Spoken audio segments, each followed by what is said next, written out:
लोगों से छोटे से ब्रेक के बाद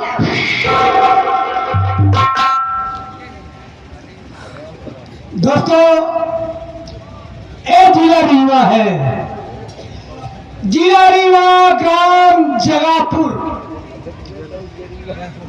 में सेठ महोदय रहते हैं जिनका नाम है सेठ जगन्नाथ जाहिल।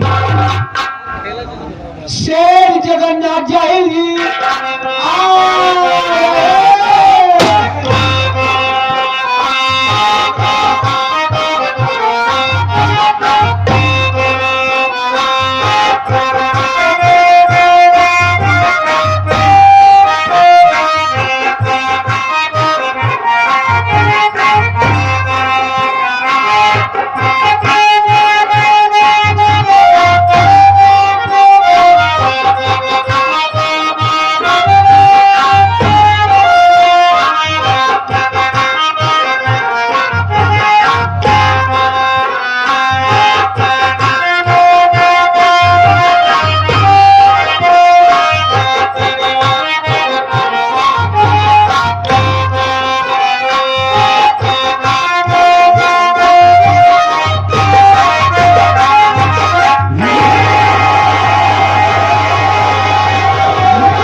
आज के पहले आज जब मैं खाता था तो यहाँ पर तमाम चपरासी रहा करती थी, लेकिन आज कोई नहीं दिखाई दे रहा है। और आज हम देखना चाहेंगे कितने ड्यूटी करके पैसा लेते हैं और कितने सबसे बड़े घर में सो करके पैसा लेते हैं। आओ आओ बरखुरदार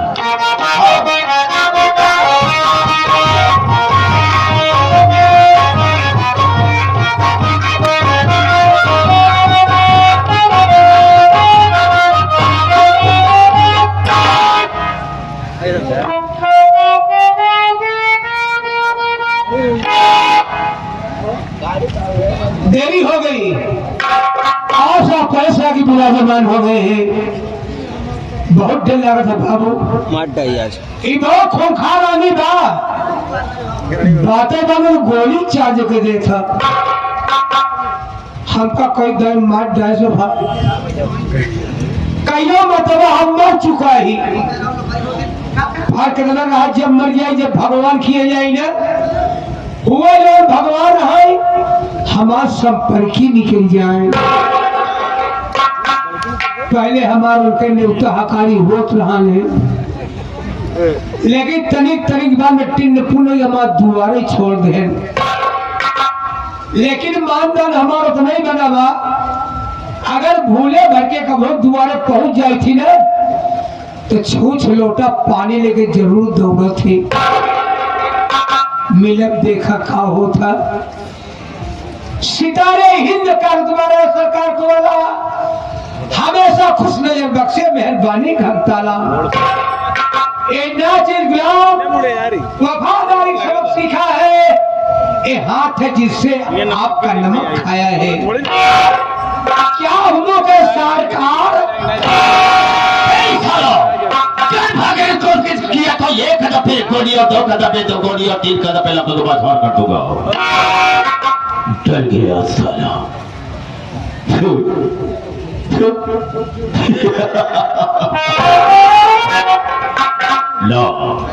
डरने का रही जो डर गया मर गया। हम तुझे गोली नहीं मारेंगे, लेकिन इतना जानना चाहेंगे कि सबसे पहले यहाँ पर मुझे आना चाहिए, तुझे आना चाहिए। कारण क्या, मकसद क्या है और लेट आने का मतलब क्या है, बताने के पहले मैं तुझे आगाह करता हूँ, हिदायत देता हूँ कि जो मेरे सामने झूठ बोलता है और गलत बात का इस्तेमाल करता है, गोली अंदर और दम बाहर। बेटा जितनी बात बता रहा हूँ मुझसे बिल्कुल सही बता रहा हूँ। हम झूठ बोलने में काबू जब आप पूछा है सब साले इधर से बैठा हो, लेकिन तुझे बच की तरफ से मारूंगा तो खोपड़े का ढक्कन फूटकर बाहर गिर जाएगा। मैंने तुझे पूछा कि लेट आने का मकसद क्या है। सब बताओ बाबू, लेट के काहे आई है? उठाकर फेंक दूंगा सारे 5 फीट ऊपर चल गया कुत्ते के अलावा। कान का बहरा है, सुनाई नहीं देता। मैं तुझसे पूछा कि देर से क्यों आया, कारण क्या है? देर काहे हुई? का बताओ बखेर यार, माफी जरूर देर हुई। ए बाबू, आज हम यमराज के बेवकूफ बना के आवत बाटे। एक था नीचे करूंगा, एक बार फाड़ कर फेंक दूंगा साले। तो भगवान को बेवकूफ बना कर आ रहा है, लेकिन वो कैसे, हम भी जानना चाहेंगे। आप बढ़िया सब बता दो बाबू। बाबूजी मृतलोक है, ए मृतलोक में आदमी को शंकर जी का पूजा पाठ करत बा, के विष्णु भगवान का पूजा पड़ा बा, यानी नाना प्रकार के देवी देवता की पूजा याचनाएं हो रही है। हमके पूजा पाठ न करब, अगर हमका तपस्या करेगी बा तो हम यमराज की तपस्या करब। यमराज की तपस्या करे खातिर बाबू हम जंगल में भाग गए। जंगल में पहुंचे बाबू, हम खड़ा होके लागे करे तपस्या। आप चाहूँ जाता है बाबू तपस्या, दर्शन नहीं मिला, हम काम क्या करी? हम तुरंत बोले ये लेटे लेटे ढेर दिन करे बाबू। तपस्या हो, आप गुस्सा हो जाता है, दर्शन नहीं मिला, हम काम क्या करी? हे बाबू, हम तुरंत उठ के बैठ गए, उकुरू मुकुरू बैठ के बाबू हम जल्दी जल्दी एक पैर नीचे करूंगा साले, एक पर फाड़ कर फेंक दूंगा। क्या करेगा? तपस्या। तो नाम क्यों नहीं लिखा? जैसे ले चाहे खड़ा हो गया। आगे आओ। यमराज हमारा तपस्या खुश हो गए बाबू। ए बाबू, ऐसे फरसा पर चढ़ के भैंसा हाथे में लेके बाबू मारूंगा साले, खोपड़े का ढक्कन खुल जाएगा। भैंसे फंसा कर और हाथे को हाथ लेकर चले आए। हमारे आगे आइए। उसके बाद क्या हुआ? औरते मां बाबू अपन दूल्हे खोल दी। वो क्या है? आखिए फिर क्या हुआ? खोलते मान हमारे ले लगे, लोग हम ले लगे, यानी दर से दोनों तो सुन लिया। बोले बेटा, हे बेटा, मांग बेटा मांग, मांग, तेरा ध्यान किधर है? मांग ले बेटा। मैं तेरा बेटा होंगे। यमराज हमका कहा था बाबू, आपका नहीं कहा। तो सारा मेरी तरफ क्यों करता है? अरे दुनिया ने कहा कर आई। अच्छा बहुत सारे बहुत। बेटा, यमराज हमका कहा था, ये बेटा मांग ले, हमका कुछ न मांगा। बोले हमारी तपस्या के तो मांगना पड़ेगा। हमका मांगा 3 चीज मांगा, अपने खातिर न मांगा, सब तोहरे खातिर मांगा। यमराज हंसने के सब भगत देखो न भाई कि जो भगत हमारे खातिर मांगे। बोले ठीक है, तुम्हारी मर्जी, तुम मांग ले। मौका पाए मांग लेंगे बापू। हम कहे अगर आप खुशी हैं तो तुम्हें भैंसों वाली सिंह वाली ब्याह खड़ी हुई कि आपस में खिली जाए।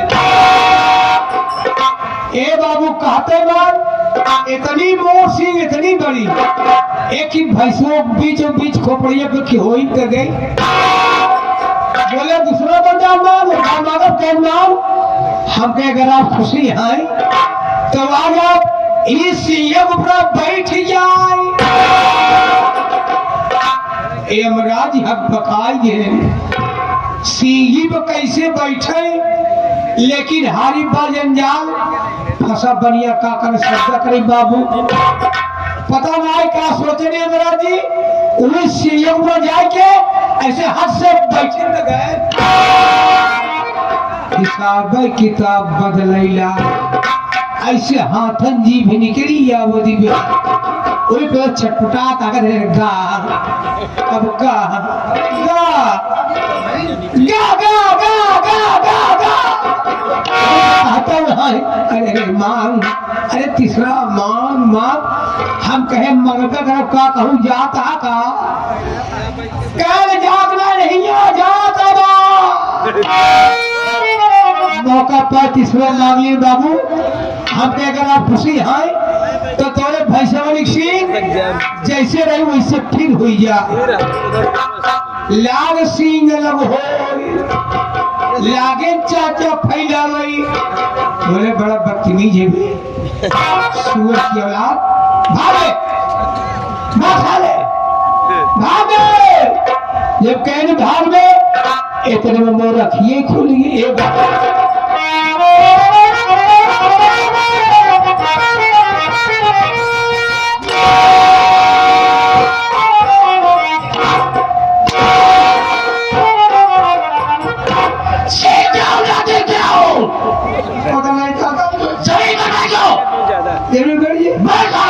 अल्लाह के बच्चे सारे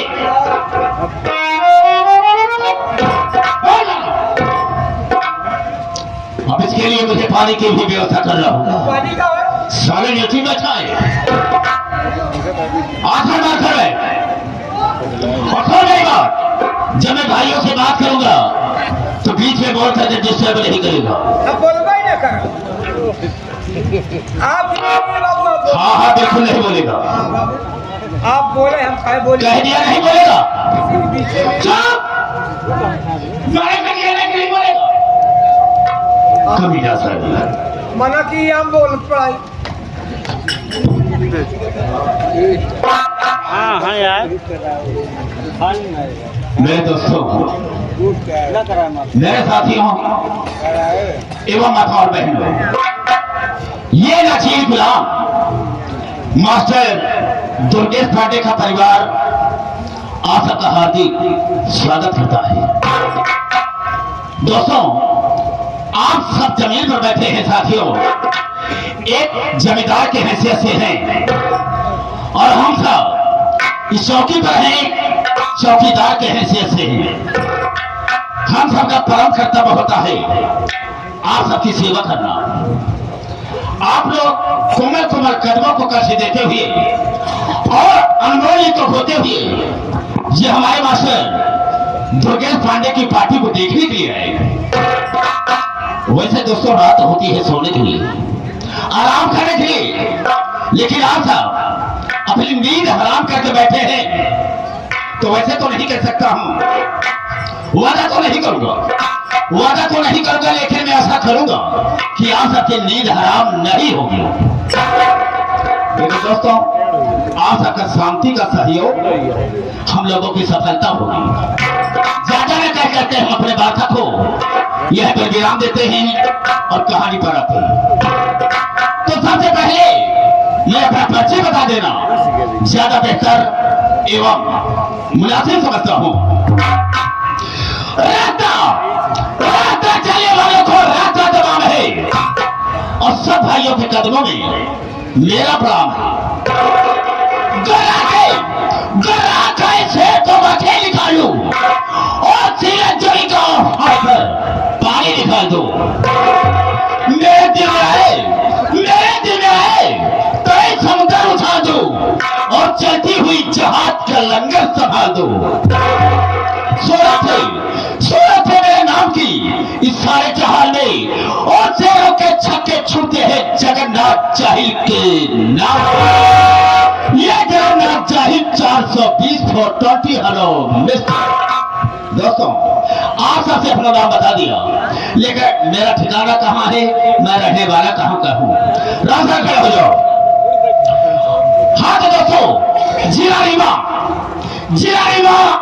ग्राम जगापुर का रहने वाला हूँ। हमारे परिवार में हमारे साथ में मेरी धर्म पत्नी है जिसका नाम है पार्वती।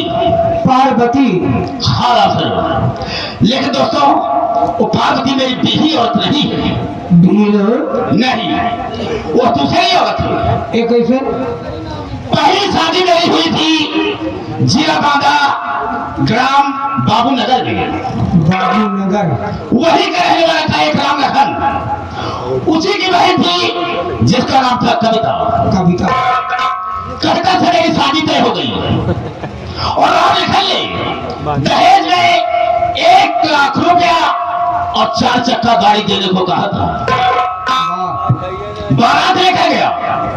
शादी हो जाने के बाद राम लखन ने दहेज देने से मुकर गया इनकार कर दिया।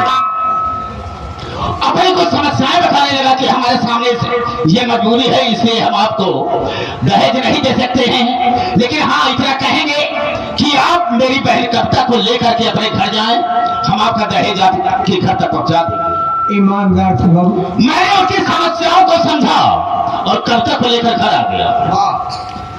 लगभग 2 साल बीत गए। 2 साल बीत गए, कविता ने एक बच्चे का जन्म भी दिया, वाह, लेकिन वो साला ना तो अपना मुंह दिखाया ना मेरा दहेज पहुंचाया।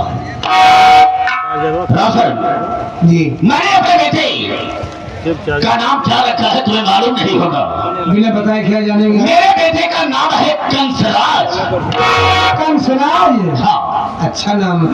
बैठा था और अपने दिल में सोच रहा था कि लड़का ने वादा किया था कि आपका दहेज आपके घर तक पहुंचा देंगे, लेकिन वो साला ना तो अपना मुंह दिखाया और ना ही अपना मेरा दहेज पहुंचाया साला। मुझे गुस्सा आ गया, उठाया मिट्टी का तेल और उसके ऊपर छिड़क करके मैंने उसे आग लगा दिया। वो बेचारी जलकर राख हो गई। पहली पत्नी कविता की खत्म हो गई। हाँ राफर जी तो मैंने सोचा कि हम तो इसकी सेवा कर नहीं सकते, इसकी परवरिश कर नहीं सकते हैं, नहीं बाबू, इसे माँ की जरूरत है। सही है। तो मैंने पार्वती से शादी किया।